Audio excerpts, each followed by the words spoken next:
সব ফুরফুরাওয়ালারা আইএসএফে ভোট দেয়, কথা বলে না? সব ফুরফুরাওয়ালারা আইএসএফ করে, তার মানে কি তারা ফুরফুরা না? তার মানে কি তারা দাদা হুজুরের ভালোবাসে? আরে তোর যার ভাল লাগে তার ভোট কর, যার ভাল লাগে তার দল কর, কিন্তু দাদা পীর সভা, সুবহানাল্লাহ বলো না। আব্বাস ভাই সভা, মেহরাব ভাই সভা, কাসেম ভাই সভা, তোর যার ভাল লাগে তার দল কর, কিন্তু আমার দাদা পীরের আওলাদ তাদের বিরুদ্ধে কুমন্তব্য করবেন না। ভাল লাগবে না, দূরে থাকবো। মসজিদে মানুষের টাকা চলে, তার রাজনীতির টাকা কি করে ঠকালো কারা? তোমরাই ঢুকিয়েছো। আরে মাসে যদি 50 টাকা দাও, মাসে যদি 100 টাকা দাও, তোরা তো 100 টাকা দিনে বিমলকে 50 টাকা যদি এক মাস পরে দিই, তা মমতার কাছে আমাদের চেয়ে থাকি? কথা বলে না? আমি খোদার কসম নবীর মেম্বারে বসে বলছি, প্রতিটা গ্রামের ইমামকে 10-15 হাজার টাকা বেতন করব, গ্রামের টাকা, কোন সরকারি টাকা নয়, ওয়াকফের টাকা নয়। যদি বলেন কি করে, পদ্ধতিটা শুনে নেন, পদ্ধতিটা শুনে নেন। শর্ত একটা, মুনাফিকগিরি করলে হবে, কারণ এখন মোল্লাদের বেশি মুনাফিক ভরে। এদিক ভাইজান এসে বলতে, বাবা ঠিক আছে জীবন দেবো, জীবন দেবো, রাত্রির বেলা ওদিকে জব কার্ডের মাল খেয়ে কি বলতে হলো, হ্যাঁ না না মুনাফিক ভরে গেছে না যায়নি? পশ্চিম বাংলায় 100 মসজিদ নয়, পশ্চিম বাংলায় যত মসজিদ আছে সমস্ত ইমাম একটা প্ল্যাটফর্মে দাঁড়িয়ে যাবে, পৃথিবী একদিকে হয়ে যাবে, কিন্তু এরা একদিকে থাকবে, থেকে বলবে কারিমুল্লাহ যেটা বলবে ওইটা শেষ। কারিমুল্লাহর কথা আমাদের কথা, এর উপরে কোনো গল্প চলবে না। আমি কি কি ডাকবো, কথা বলে না, হরতাল ডাকবো, ধর্মঘট, ট্রেন বন্ধ করবুনি, রোডে পেটো মারবুনি, আগুন জ্বালাবুনি। হরতালটা কোথায়? মসজিদে ডাকবো। সমস্ত পশ্চিম বাংলার ইমামদের হরতাল চলবে, কেরাম যেমন মাইনে তেমন করতে হবে, নইলে আমরা নামাজ পড়াবো না, আমরা ঘরে আগে তোর বার মরে গেছে, পার্টির নেতাদের ডেকে ডেকে পড়িয়ে, তোর বোনের বিয়ে হবে, দাড়ি চাঁদা মালের দেবে পড়ে নে, জানাজা পড়বি করে নে, আমরা বিয়ে পড়াবো না, জানাজা পড়াবো না, বাচ্চা হলে আযান দেবো না, শুক্রবার খুতবা পড়াবো না, ঈদের নামাজ পড়াবো না, যতক্ষণ পর্যন্ত যে মুসলিম গ্রামে মুসলমানের ছানা বলে দাবি করবে মসজিদের আন্ডারে যদি 200 ঘর থাকে 12,000 টাকা ইমামের মাইনে দিতে হবে, 300 ঘর থাকলে 15,000 দিতে হবে, মাসে 50 যদি না দিতে পারি এখান থেকে উঠে চলে যাও, মুসলমানের খাতায় নাম দিস না, এখান থেকে উঠে চলে যাও। একটা ইমাম যার পিছনে 4টে জুমার নামাজ পড়বি, বাপ মরে গেলে মা মরে গেলে জানাজা পড়বে, সপ্তাহে 12.5 টাকা দিতে পারে, মাসে 50 টাকা দিতে পারে না। আমরা ধর্মঘট ডাকবো, নামাজ পড়াবো না, আমরা রমজানে ডিউটি করবো না, আমরা জানাজা পড়াবো না। আমি যে পদ্ধতিটা দিলাম 1 সপ্তাহ সময় লাগবে সোজা করতে, 3 দিন সোজা পাকামি করার জায়গা বানা, তবে করবে কে? করবে কে? দালাল ভরে গে, বাসওয়ালাদের ইউনিয়ন আছে, হিজড়েদের ইউনিয়ন আছে, মৌলবীদের ইউনিয়ন। আমি মুস্তানি দেবো, রাতকে আমার ডেকে নেবে, ওরাম করতে তোমার ওই জায়গায় ওইটা দিয়ে দিতে, চুকার চুকার, ঠিক আছে। আরে হ্যাঁ না না কথা বলে না, খোদার কসম আমি তাই পশ্চিম বাংলার সমস্ত ইমামদের এই নেটের মাধ্যমে উদাত্ত আহ্বান জানাচ্ছি, আপনারা ইমাম, আল্লাহর ঘরের ইমাম, আপনাদের ইজ্জত আল্লাহ দিয়েছে, আপনারা দালাল নয়, চামচা নয়, কোন বেনামাজি আমুল তুলে কথা বলবে, সেক্রেটারি নামাজ পড়ে না, মাতোয়ালি সুদখোর সভাপতি, ওর বাড়ির মেয়েরা বন্ধন লোন গ্রুপ লোন করে, তার ভয়ে আপনি মসজিদে কথা বলতে পারবেন না।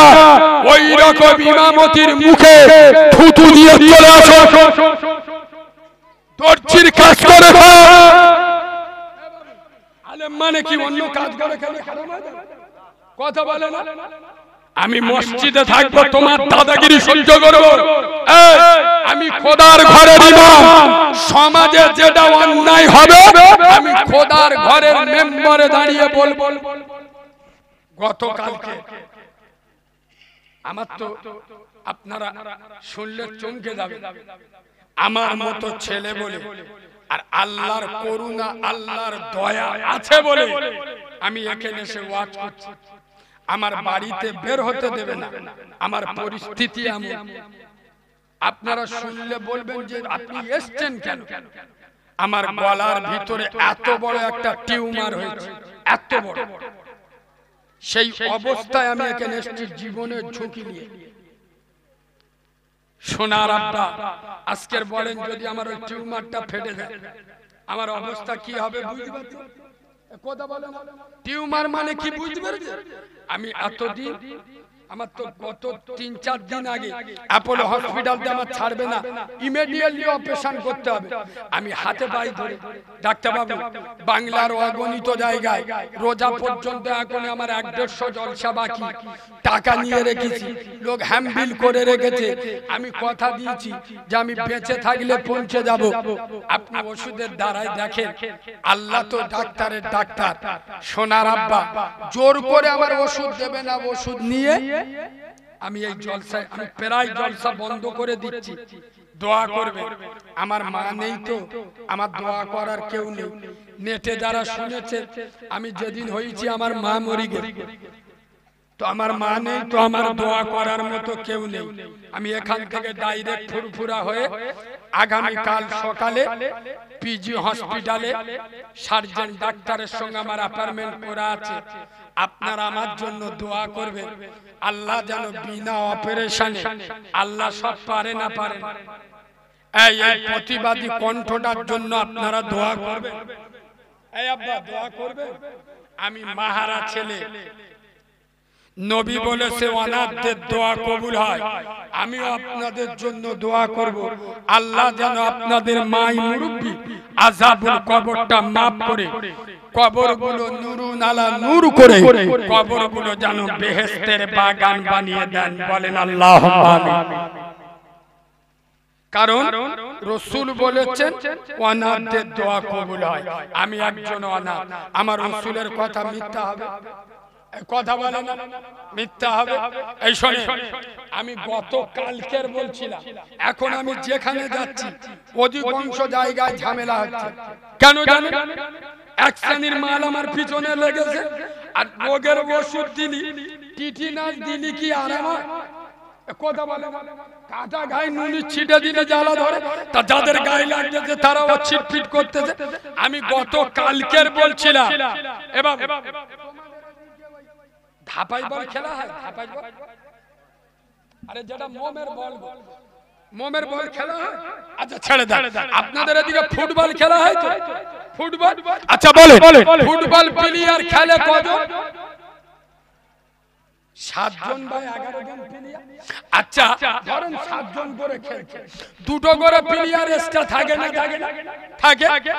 এখন এক পজলা বৃষ্টি হয়, পানি হয়, মাঠ স্লিপ হয়ে যায়, কোচ ভালো মালটা মাঠ থেকে তুলে নেয় না, তোর কাজ আননি, একে হেঁকাতে মালের দরকার। কেন বলো তো?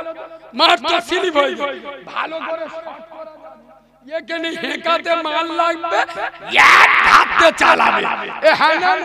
ওই জন্য হেঁকাতে মাল দিয়ে দেয়। আজ বর্তমান জলসার মাঠে আমাদের মতো হেঁকাতে মালের দরকার আছে না নেই? কথা বলে না?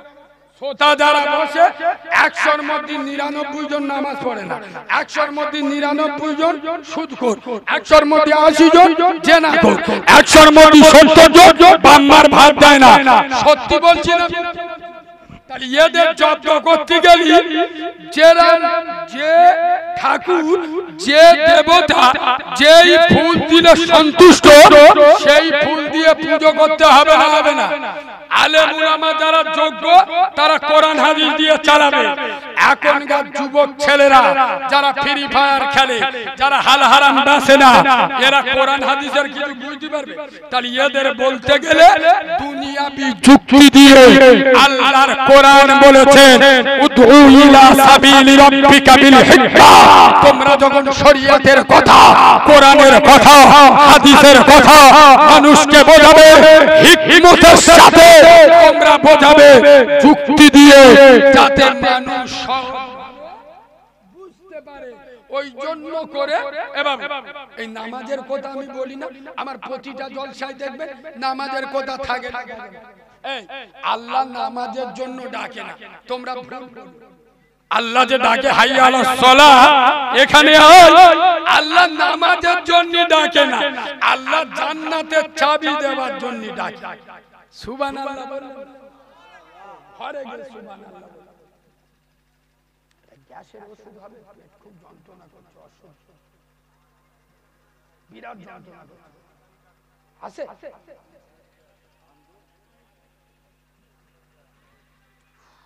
হ্যাঁ হ্যাঁ পানি নাই তা দাও একবার দরুদ শরীফ আল্লাহুম্মা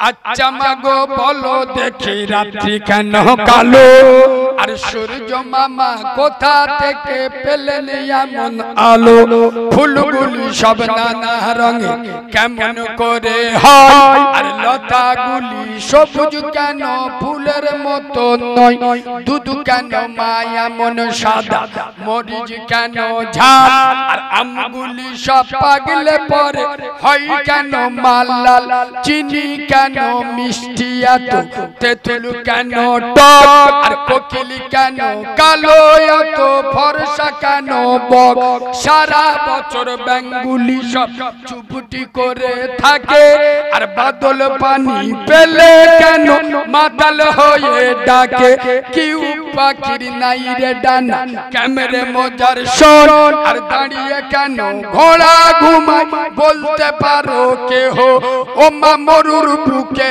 বালু কেন সাগর ভরা জল আর কেন মেঘ গর্জে বটে কি বাতাতে ফল ও মা আকাশ ঘিরে মেঘ করেছে তারার আবির্ভাব আর মিষ্টি পানি পূর্ণ কেন গাছের কচি ডাব ও মা উই চোখ কেঁচো কেন জন্মে বন্ধ হয় আর উটের পায়ে কি বাই আছে তপ্ত মরুধার ও মা নারীর কেন গোব জোগায় না মুখে হাই না দাড়ি আর গলার সুরে মধু ভরা বুকে দুধের হাড়ি গাধার কেন সিংহ যায় না ঘোড়ার কাঁধে ঝুল আর কলা গাছে হয় না তো তাই কি সৃষ্টি ভুল বাঘের কেন বাচ্চা হয় 12 বছর পরে আর সিংহা শাবক জন্ম নিলে সন্ন তেলাম মারে সকাল বেলায় ঘাসের আগা শিশিরি কেন ঝরে জল বিছুটি লাগলে কেন গা কুটু কুটু করে পশু কেন কই না কথা মানুষ কেন কই বল না মাগো এসব আবার কেমন করে হয় মা হেসে কই সোনার খোকন আছেন রহমান যা কিছু হয় তিনি করে সবই তানার দান আল্লাহ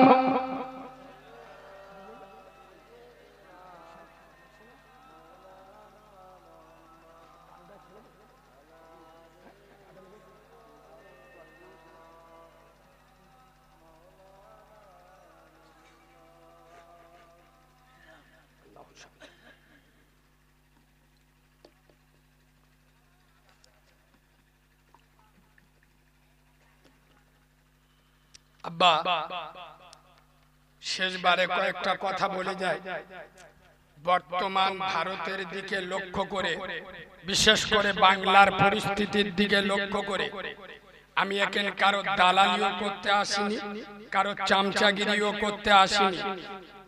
তবে একটা কথা আপনাদের আমি বলে যাব, বাংলাদেশে যে অবস্থা চলছে আলেম উলামাদের নিয়ে দেখছেন তো, যারা হকবাদী আলেম উলামা তাদেরকে অ্যারেস্ট করছে। এখনো পর্যন্ত বাংলাদেশে দেওবন্দি অঙ্গনের একজন তাজ, আমি আলেমদের ভালোবাসি ভাই, যে সিলসিলার হোক না কেন, আলেম আল্লামা মামুনুল হক, ওনার মাপের আলেম বাংলাদেশে খুব কম আছে। দোয়া করবেন, বেচারির গত কালকের 2টো জামিন হয়েছে, হয়তো খুব তাড়াতাড়ি বেচারা বার হয়ে পড়বে। গত 2 দিন আগে আমাদের এই ভারতের জমিনে মুফতি সালমান আজাহিরি বোম্বাই বাড়ি একজন আশিকে রাসূল ভাই, তিনি একজন বিরিলি আলেম, আমার সিলসিলার নয়, তিনি আমার দলের নয়, কিন্তু আমি কথা বলছি কেন, তিনি একজন দ্বীনের আলেম। খোদার কসম, আজ মুসলমানরা মরেছে কেন জানেন? দলে দলে ভাগ হয়ে। যাদের 33 কোটি দেবতা তারা আজ এক জায়গায়, আর আমাদের আল্লাহ এক, নবী এক, রাসূল এক। আমাদের 30 পারা কোরআন ফুরফুরাওয়ালাদের, তবলিগওয়ালাদের 28 পারা, কথা বলে না, বিরিলিদের 27 পারা।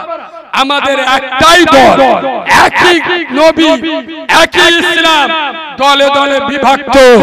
খোদার কসম, মুফতি সালমান আজাহিরিকে ধরে বিরিলি আলেম দেখে নয়, ধরার সময় দেখেনি তবলিগ, দেওবন্দি, বিরিলি, আহলে হাদিস না ফুরফুরা দেখেছে, উম্মতে মুহাম্মাদি দেখেছে একজন মুসলমান, তাই তাকে অ্যারেস্ট করেছে। ভারতের পরিস্থিতির দিকে লক্ষ্য রাখে। এই বাবু, তবে শেষ কথাটা বলবো, আপনারা আলেম উলামাদের ভালোবাসেন সবাই বলেন? আচ্ছা, আমার দাদা পীরের মোহাব্বতের মানুষ এখানে আছেন তো? কথা বলুন, আছেন তো? পাগল আছেন তো? তার তৈল ভাষায় বলে যাচ্ছি, শোনেন, আমার দাদা পীরের আওলাদদের সাথে থাকবেন। কথা শুনছেন? এ বাবু, খোদার কসম আমি নবীর মেম্বারে বসে বলছি, কারো দালালি করি না, কেউ আমার একটা দাওয়াত দেয় না। তবে যদি আব্বাস ভাইকে না ভালো লাগে সরে যাও, নওশাদ ভাইকে না ভালো লাগে সরে যাও, মেহরাব ভাইকে না ভালো লাগে সরে যাও, ইসাক ভাইকে না ভালো লাগে সরে যাও। এই কজন কি শুধু ফুরফুরায়? কথা বলে না? আমার দাদা পীরের 100-র বেশি আওলাদ বেঁচে আছে। যার খুশি তাকে ভালোবাসো, যাকে অপছন্দ করো তাকে গালি দিও না। না ভাল লাগে না, সরে দাও। তুমি দাদা পীরের রক্তকে গালি দাও, দ্বীনের আলেমকে গালি দাও, মানে তোর রক্তের দোষ আছে। ব্লাড পরীক্ষা করে দেখেছি, তোর না ভাল লাগে সরে যা, যার ভাল লাগে তার সাথে থাক। এই বাবু, ফুরফুরা সিলসিলা, এটা আমার দাদা পীরের সিলসিলা। কার সিলসিলা? এই জোরে বলে। দাদা পীরের বেটারা বেশি বোঝে না, আমি চামচা বেশি বুঝি। আমি চামচা বেশি বুঝি। খোদার কসম, আমার সাথে অযথা লাগবেন না। আমি 2টো পায়ে ধরে বলে যাচ্ছি, এই ভাঙনের মুসলমান, আমার দাদা পীরের যে আওলাদের ভাল লাগে, পিসা বুজুর ওয়াজ করে ভালো আলে, ভালো বার্তা, ভালোবাসেন অবশ্যই। আপনার যার ভাল লাগে তাকে দাওয়াত করেন। আমার দাদা পীরের সব আওলাদ 5 জুতো আমরা মাথায় রাখি। কথা বুঝছো না? সব আওলাদ 5 জুতো আমরা মাথায় রাখি। যার ভাল লাগে তার সাথে চলো, যার ভাল লাগবে না তার থেকে দূরে থাকবে। কোন কোম্পানি দেখবেন না, কোন দল দেখবেন না, কোন সংগঠন দেখবেন না। আমি কারিমুল্লাহ, আমাকেও দেখবেন না। আমার দাদা পীরের খুনদের দেখবেন। খোদার কসম, আমি এখানে দালালি করতে আসিনি। কোন হুজুর বলতে পারবে না যে কারিমুল্লাহটা দাওয়াত দিই। কেন কথা বলি? এটা আমার দাদা পীরের ইজ্জত আছে না না?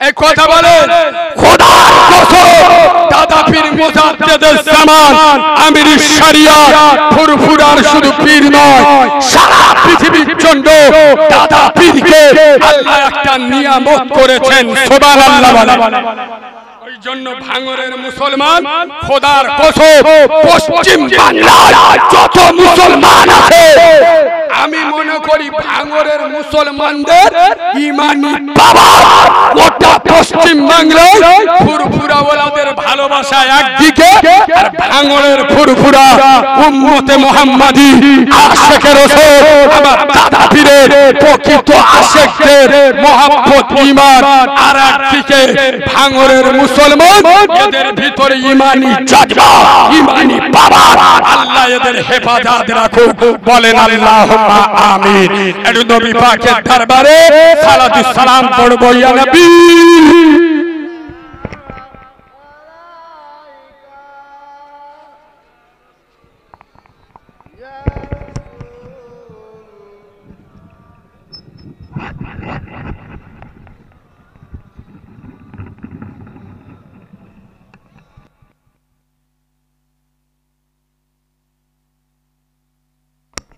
আব্বা আচ্ছা আমার কথায় কি কেউ রাগ করলেন কারোর আঘাত লাগলো আমি একটা নকশা শুধু না মিল করলে আপনারা বুঝতে পারবেন না আমার কথা ভুল বুঝবেন না আচ্ছা আমি আপনাদের একটা সোজা কথা বলি কেউ রাগ না করলে বলবো এ বাবু রাগ না করলে বলবো আচ্ছা আপনারাই বলুন সব ফুরফুরাওয়ালারা গোটা পশ্চিম বাংলার যত সিলসিলা আছে নবীর মেম্বারে সত্যি কথা বলবে আপনারা জান্নাতের বাগানে দাঁড়িয়ে আছে সব ফুরফুরাওয়ালারা আইএসএফ এ ভোট দেয় কথা বলে না সব ফুরফুরাওয়ালারা আইএসএফ করে তার মানে কি তারা ফুরফুরা না তার মানে কি তারা দাদা হুজুরের ভালোবাসে আরে তোর যা ভালো লাগে তার ভোট কর যার ভালো লাগে তার দল কর কিন্তু দাদা পীর সবার সুবহানাল্লাহ বলো না আব্বাস ভাই সব মেরা ভাই সব কাসেম ভাই সব তোর যার ভাল লাগে তার দল কর কিন্তু আমার দাদা পীরের আওলাদ তাদের বিরুদ্ধে কুমন্তব্য করবেন না ভাল লাগবে না দূরে থাকবো সোনার বাবাজি জান ভরা বেগে প্রাণ ভরা ভালোবাসা নিয়ে নবী পাকের উপরে সালাম পড়ুন কাটা যার আদর করি তো কাচি পালা কদমে ঝুঁকি তো পাথরে কলেমা পড়ি তো হরিনি সালাম জানাতো নবী